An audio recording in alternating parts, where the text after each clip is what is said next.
This is the Nations Conspire channel. Welcome to today's show. The Neuralink needs to become a topic that everybody discusses. People need to understand what this technology is and the fact that Elon Musk is behind it. I've mentioned recently how when I bring this stuff up to MAGA supporters, to conservatives, they don't know what the link is. Now, those of you who have followed my channel, it is the Nations Conspire. Elon Musk is behind it. I've been on this platform, any other platform, which is a very long time. And what you have to understand about the Neuralink is the connection between the Neuralink, the brain-computer interface, and the mark of the beast. Because the Neuralink is something that is implanted in the brain. It allows your brain to interact with a computer, right? Telepathy, in a sense. But what they don't tell you is it allows the computer to interact with your brain. What they also don't tell the public yet is that the Neuralink implant isn't necessarily an implant where they have to cut your head open and stick it in your body. In fact, they can inject it into you. And what most people don't know about the Neuralink is that there's going to be multiple, because remember, there's the illusion of choice. There's the illusion that all these things as you're doing are you making a choice and a decision. You're buying Samsung, you're buying Apple. Guess what? Both are owned by your own government. These are government weapons that they're getting people addicted to, thinking that they're buying these with their own free will. And in a sense, they are, because they're bringing it into their homes. But if the government came to your door and said, hey, you got to have a cell phone. You can't live without a cell phone. You need one now. Nobody would have ever had a cell phone. In fact, when the cell phone first came out, people would have rejected it and risen up against the government saying, these are spying devices. I don't need this. I don't need a phone in my pocket around the clock. In fact, is this even safe in regards to radiation, right? So what did the government do? What does DARPA do? They create people like Elon Musk. They tell you that these are guys who are technologically advanced. These are corporations. These are Apple. They create this tech, and then you go out and you decide to buy it, whether it's the Amazon Echo, the iPhone, all this stuff that eventually enslaves you. What people need to know is the Neuralink is not alone. There's competitors like Paradromics. There's competitors like Synchron. And Paradromics I have not covered in the past, and I want to cover it because look at this article. Neuralink competitor Paradromics secures investment from Saudi Arabia's NEOM. That's right, read closely. Paradromics will also establish a brain-computer interface center of excellence inside of the NEOM. Now, for anyone out there, let's break this down. I'm going to break this down very easily for you, okay? So pay attention. The NEOM, if you don't know, is this massive prison that they're building in the middle of Saudi Arabia. They call it the Line. It's a giant prison cell where you live in small quarters, you work in small quarters, but you think that you're free. And of course, you're told that you're living there to help out the environment, and it's a beautiful place to live. They put trees in the in the lobby of your prison cell. So it's the illusion that you're free living in prison. Of course, you're in the middle of the desert, but they'll tell you it's a resort. They say, hey, for an hour a week, you could go out in the water on a boat, and you could be living like you're on a resort, right? It's all an illusion. These are massive prisons that are being built out. They're prison cities where once you're in, you're never getting out. And even if somehow you could get past the technology and actually get outside on your own, there's nowhere to go because you're in the middle of the desert. You notice how the line in the image that you're looking at is a giant mirror, a mirage, because people won't even be able to find you out in the middle of the desert or NEOM. So let's look at this company that is working together to have a center inside of NEOM. Because remember, these 15-minute cities, these smart cities are going to run through smart technology, right? And all that, seems to mean to people is like, oh, well, my phone is going to be hooked up to the internet and I'll be connected to the internet at all times, right? Through the phone. Yeah, you'll be connected, but you will be connected to a brain-computer interface. You, physically, your body will be connected, okay? That's what we're getting at here. So that's Paradromics working with NEOM. And again, there's companies like Synchron, which is backed by Bezos and Gates. So you have Neuralink with Musk. Think about how the politics play into this, right? Oh, if you're anti-Musk, you're not going to get a Neuralink, but maybe you're pro-Gates and pro-Bezos, right? Because Gates and Bezos, the Democrats, seem to be perfectly fine with, right? And again, it just depends what day of the week it is because these people turn, they switch their politics, and then the people who loved Elon Musk for all those years now hate Elon Musk, right? Because they needed Elon Musk to play the role of conservatives so they can get conservatives duped into thinking that this guy is for the people while he's trying to get a brain chip inside of your body. So for anyone out there that doesn't know about Paradromics, here is a quick clip of what they're trying to do, a modem for the brain that that enables your brain to connect through tech. Now, keep in mind what they say, because this is part of how they dupe people, that this technology is being created to help people with all sorts of disabilities, right? Neurological disabilities, Parkinson's, Alzheimer's, right? That's how they get you to accept this tech in our world, because you say, well, somebody has Alzheimer's, that's the worst thing ever. I've seen it depicted in movies so many times. Oh, I couldn't imagine having to deal with that, right? So if there's a technology to help people who are living like that, then I'm all for it, right? Technology seems fun and safe. And keep in mind, as they start telling you about that, how they start telling you eventually this will be sold commercially for people out there, because eventually the goal will be, after you find out all these fake propaganda stories about how people's lives have been changed from this, that it can better your life, that you who are tired and have anxiety and don't realize it's from all the chemicals dumped on you, for all the 5G towers around you. This will make you feel better. This could help you live longer. This could benefit all of us. That's the goal eventually. Listen how he goes from how this could help people with Parkinson's to eventually this will be commercial. The brain is a super fascinating organ. We have about 85 billion neurons, and every neuron is a million times slower than a computer chip. And yet the brain does incredible things. But what that means is that if you want to get data in and out of the brain, you have to be able to talk to a ton of different neurons simultaneously. And that's where the emphasis on building these high-speed, high-data rate devices came from. My name is Matt Engel. I'm the CEO and founder of Paradromics. Paradromics' mission is to transform otherwise untreatable health conditions and brain health into solvable technology problems. We're fundamentally building a medical device to serve unmet needs. And what that does is it allows us to connect to the brain and receive data from the brain. Those medical devices are prescribed by physicians. They're implanted in patients. The first patients to benefit from Paradromics technology will be patients who have lost the ability to communicate due to paralysis. People with ALS, spinal cord injury, who are trying to get back to normal communication with their families. But the same kind of device can also read out things like whether someone is depressed or whether someone's experiencing chronic pain.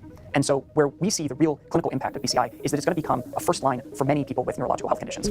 The Paradromics system involves implanting an electrode array on the brain. This implanted device generates data and requires power. And so that data is sent through this cable. Power is received by the cortical module through this cable. This cable then connects up to a chest-based internal transceiver.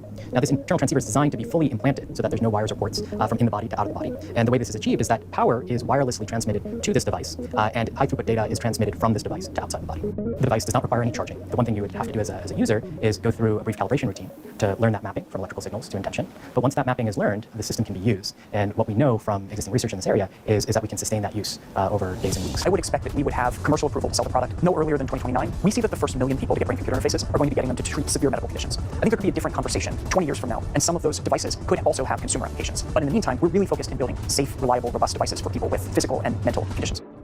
So that's Paradromics, and this is all about what is called the Internet of Bodies. It is a concept that is very real that most people don't seem to fear because they don't seem to think it's physically possible. They don't understand energy, the human body, how this technology actually works, how they harvest energy, and how they're turning you into the phone because it sounds too crazy. They think of the scene from the Batman movie, right, where the cell phone is sewn into the guy's stomach. Like, what, I gotta put the phone in my stomach, right? They don't understand any of this stuff, and they refuse to understand it because it's too much for their brain to actually handle. So what they're trying to do is create an Internet of Bodies, and it's already created, it's already in place, but eventually this Internet of Bodies, of course, changes you because it's a part of you, and you're a part of this Internet of Bodies. One of the features of this fourth industrial revolution is that it doesn't change what we are doing, but it changes us. The very idea of human being some sort of natural concept is really going to change. Up until now, the conversation we've been having is around freedom of speech. Once we get access to people's thoughts and access to people's emotion. The focus, as all of you know today, is on what's now called the Internet of Bodies, involving medical implants and other kinds of devices that go inside your body, and all together with the Internet as a whole comprise the Internet of Bodies. The Internet of Bodies, or IOB, is actually an ecosystem. It's a bunch of devices that are connected to the Internet that contain software and that either collect personal health data about you or can alter the body's function. We think of the Internet of Bodies as this collection of all these devices.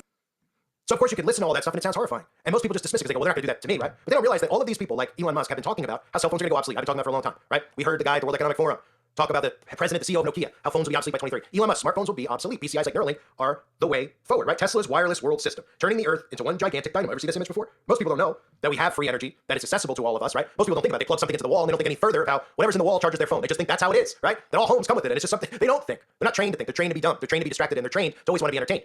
But free energy does exist, and they're going to use, and they are using free energy to create this wireless world system, which you will be physically a part of. So when Elon Musk says that phones are going to become obsolete, think of this. The Starlink stuff that's going on, right? He's talking about and putting all these things out there with Starlink, saying that no matter where you are in the world, you're never going to go offline. You could be in the middle of the desert and you don't have to worry about your phone not connected. You don't have to worry about your phone roaming. You'll automatically be connected to it, so you don't have to worry about that. Everyone's cheering it on, right? But what they're not paying attention to is that, well, the Starlink is out there, right? And Elon Musk is telling you that phones are going to be obsolete. So what is the Starlink going to be connecting to, right? Well, let's hear Elon tell you about how you'll never be able to escape first. Because yeah, even if an entire regional country was lost connectivity because of a severe, hurricane or floods or fires or tornadoes, earthquakes, there's so many natural disasters, obviously, you would actually still have, even if all the cell towers were taken out, your phone would still work.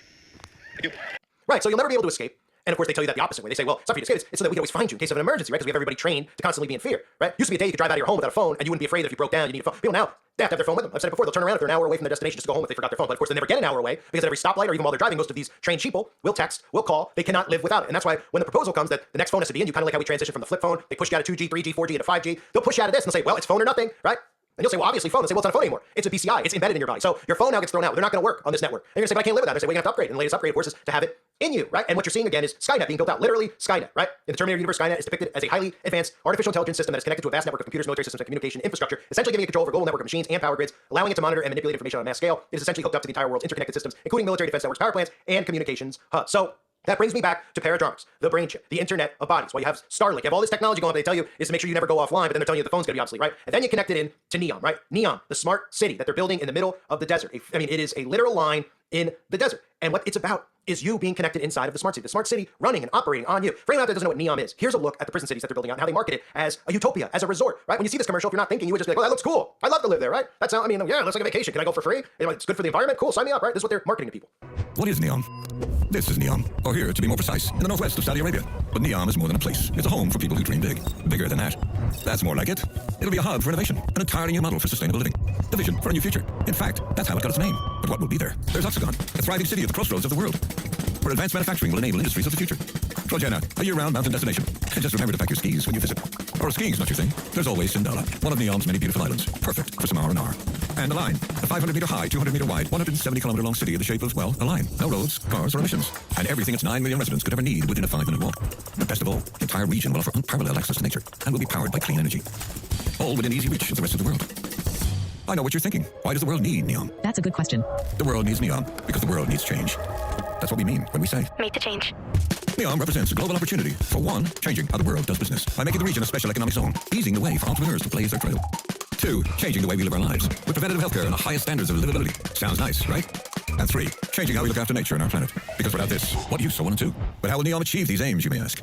Within Neom are 14 sectors, spearheaded by the world's best talent. Each sector has been designed to advance technology and push the very limits of human knowledge. Imagine Neom as a prototype for a better future, a future for all. One being built to last. Sound good? Great. So when the world asks, what is Neom? You'll know to answer that Neom's a place that'll change the way we live on this planet. Simple, really. So, of course, the majority of sheeple will see that and they'll want to go. They'll sign up for it. And, of course, we know they will in the future, too, when they do offer this to people and say that they can live rent-free, right? But meanwhile, the little connection there is that living inside of these places, right? Well, when the phone's obsolete, don't worry about it, okay? Because you're going to have Paradromics right in headquarters at Neom, operating for Neom. And Paradromics is going to make sure you're connected to the system inside of Neom. So everything that occurs inside of the line is going to be monitored and tracked. Your movements, everything with the technology under your skin, okay? You're not going to need the Fitbit on your wrist anymore. It's going to be in you. And Neom is going to track and monitor all the things you do, but tell you, of course, it's for the benefit of the environment. It's a benefit for you. So at the end of the day, you can look at your data. Did you get the best out of your day today? Let's find out. The data will tell you, right? And you'll think in your mind, all the information you're getting, all the thoughts that you have that's getting processed from Paradromics or Neuralink, right? It's going to be listening to your thoughts. Your thoughts are going to be communicating with a computer interface, right? All hooked up inside of that smart city. And all these things are going to say, well, instead of saying what you should be saying, which is absolutely not, this is hell on earth, where's my pitchfork, these people need to go, people are going to say that sounds pretty fun. And they're going to market you and say, be the best you could be, right? Well, with this type of tech, we can find out if you're wasting time during your, are you efficient enough in your every movement? Are you doing enough? How's your heart rate? How's your, well, it's all underneath your skin inside of these smart cities. And that's what the future holds. It looks exactly like that. It's not a coincidence that Paradromics is now going to have their own center of excellence inside of Neom, which will be really the world's first smart prison that people will think is a smart utopia. Because the people who reside in there, one of the qualifications to reside will be that you'll have to have Paradromics or Neuralink or some type of brain-computer interface underneath your skin because the entire operating system is going to run that way. And the operating system, the Internet of Bodies, is not based on giving you information that's useful to you. It's used, of course, to monitor your every breath, your every step, your every movement. This is what they're building out. This is just one of the blueprints. Think about Trump with the Freedom Cities. Think about the Neuralink connected to Trump now. Because before Elon Musk, most conservatives would have seen Elon Musk just out there talking about the Neuralink or whatever and said, I don't really care about Tesla. I don't want an electric vehicle, right? Well, now he's lumped up with Trump. They're more open to Tesla. They find the Tesla robots cool. Do you see what they're doing? And they don't even realize what the Neuralink's actually going to be used for. Brain-computer interface. The same guy says the phone's going to be obsolete in a few years. Well, if the phone's obsolete, Elon, then why are you going to put all these things up in the sky? What are you going to monitor? Where's the phone going to be? What's going to be in you, right? It's like the old scene from The Matrix where he holds up that Duracell battery, turning you into this. That's exactly what they're doing. So Paradromics, how convenient, right? Paradromics is securing investments from Neom and is also going to have a brain-computer interface center right in the middle of their giant prison. I'm sure, again, the requirement to enter this prison, which is amazing that we're at this point, but think about the psychosis out there. People are going to sign up to go to these prisons because this is going to be marketed to them as utopia. Oh, it's great. It's better than living where I live now. I don't have to pay rent. All I got to do is get a brain-computer interface in me. Right. And then there's no going back once you got that in you. This is where we live in. Everything has been flipped on its head. They can market people into taking the mark of the beast. They can market people into signing up to live in jail cells. They could tell people out there that they have to take a shot that will make them immune to a disease, but they need to take it anyway, and they'll still go and get it. We're living in the upside down. So Paradromics, another Neuralink company with a brain-computer interface, setting up inside of the world's biggest smart city prison. Irony? No. This is the way the world's going to be moving forward. You're going to be connected to the grid. You, physically. I thank everybody for being here. Hope you're all doing well. God bless you and your families as always.